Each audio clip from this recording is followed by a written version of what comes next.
Hi, Hinsters. I just came on for a wee quick one.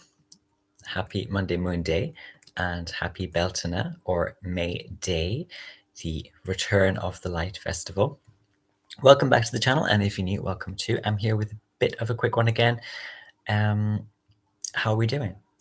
We are quite nicely, gently grooving through Taurus season, and I do hope that the Hinsters are taking that backseat a bit as Mercury retrogrades in Taurus, just kind of listening, noticing. And I probably will come back in a bit to make some really short videos for each of the rising signs and this full moon in Scorpio. But this will be a very general kind of quick dip. So we're moon watching again. Yes, we've got this very interesting full moon in Scorpio coming up around May 15th. Sorry, May 5th. And we've got Mars in Cancer. So we've got more mutual reception, which I have been talking about if you watch my recent videos with regard to Mercury and Venus. So there's so much cosmic conversation going on between Venus and Mercury and now Mars and the moon for this full moon event.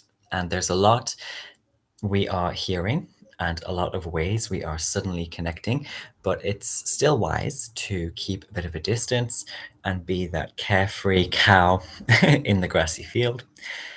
I think if you are lucky enough to be in that Taurian cow in the field space, you'll be cruising through this Mercury retrograde, and this full moon will just be another scene you can sort of humorously watch from afar. Not really saying much at all. Keeping stum. We get this full moon, as I said, on around May 5th, and it's at 15 degrees. So it's right in the middle of Scorpio, of the fixed water sign Scorpio. And some of the hinsters know that I call this sign the ice sign and the secret fire sign. It is Mars ruled. It is the feminine expression of Mars. It is a shadow sign, and we've got some heavy connection and some heavy concentration as well here. I don't think it's going to be like over the brink energy too much, but it is going to be quite concentrated and typically more of a scorpionic expression for a lot of us. And by the way, I still have some free scholarship spaces available for my introduction to spiritual astrology course starting in June. Who is messaging me? Someone keeps sending me so many messages. Anyway, starting in June. So get in touch if you're interested in that course, and also to celebrate Beltana, this May Day festival. I'm offering £25 per hour rate. That's a very nice half of my normal hourly rate for astrology and tarot readings, and that offer is there, yes, for the whole of May. So get in touch. And also, if you're a Taurus or Taurus rising, you know the drill. You get a lovely 50% discount if you book during your season, and you can even combine that discount with the Beltana offer. So nice and like thrifty time for you, Taurus. But okay, what is a full moon then? So we do get here culminations and letting go, losses, relief. Check where you've got Scorpio in your birth chart for a clue to the themes that you might experience.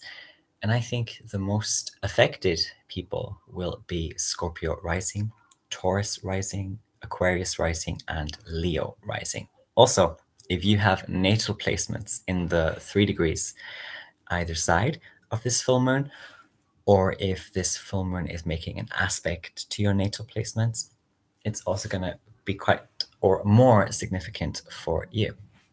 And this one's going to be right on my natal Pluto in the fifth house, in my fifth house. So I'm hoping for some abundance, but let's see.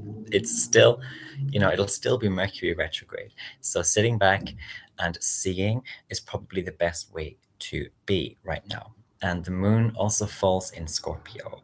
And with Mars in Cancer at the same time, I can see some people really struggling, especially when we are trying to force or rush something. I feel though that we just have to know now that there's more to life than whatever we are stuck in. And some of us will even experience an ecstatic kind of letting loose. It's, I think, a recipe for giving in to carnal desires as well around this full moon. And maybe that's a good thing for some of us who've been like scared of intimacy or cooped up with other priorities. And I do think we need to stay away from salty people, the grumpy people, and like anything spiteful, anyone spiteful. It's kind of the time to yawn on some people and be kind of like, not necessarily saying it, but thinking and feeling it and affirming it. Like, surely some feuds or some things are just over by now. And like, it's sort of water under the bridge and all that sort of stuff. And Taurus and Scorpio are also big markers for abundance. And it's easy for us to squander all of that abundance with a full moon in Scorpio. To, blow all our assets or our money or our resources away. And full moons usually have, for example, me eating a lot more than usual. So I'm going to keep an eye on that. But like, just generally, Scorpio can also bring up secrets and spill the beans type of moments, let the cat out the bag type moments. Actually, with this Mercury retrograde as well, I found that it's quite fun to look back at the last time we had this full moon in Scorpio, which was around May 14th. And I looked in my journal actually, and I'd written on that day, my boyfriend didn't get me a card or gift for our anniversary. Fifth house, the joy of Venus. Well, I guess he never really felt that way. Needless to say, we're not together anymore. But this full moon in Scorpio, it does also kind of ask us to trust and to trust hard in something. And wherever you have Scorpio in your birth chart could give you a clue as to what that trust is. But maybe in the process, it can feel like excruciatingly slow, but you still have to have that trust in that something. So yeah, let's just sleep, whether literally or otherwise, let the fallout sort of be, and try not to again squander or also to overly surrender right now, and try to or don't try to, I would suggest, enact revenge, because later, once Mercury's direct especially, I think a lot of people are going to be regretting their actions and kind of like, what's the word I've got? Tantrums and huffs, paddies, throwing these kind of fits. I think it's going to end up embarrassing after May 15th. We're going to look back and be like, oh, why did I do that? Or why did they do that? Like, that's really cringe. So regret. So again, be that cow in the field, kind of batting your eyes, not saying so much, and just keep chewing the grass. And if you can, live your best life. For those for those in that glorious position to live the best life, keep doing that.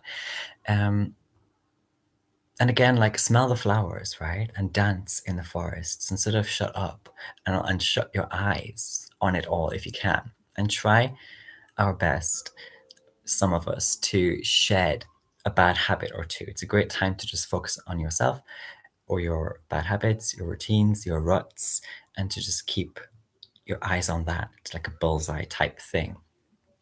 So anyway, let me know your Taurus season experience so far. And we're not even halfway into Taurus season, so it's very nice. I think, yeah, it's going to be much like nicer pace than Aries season was.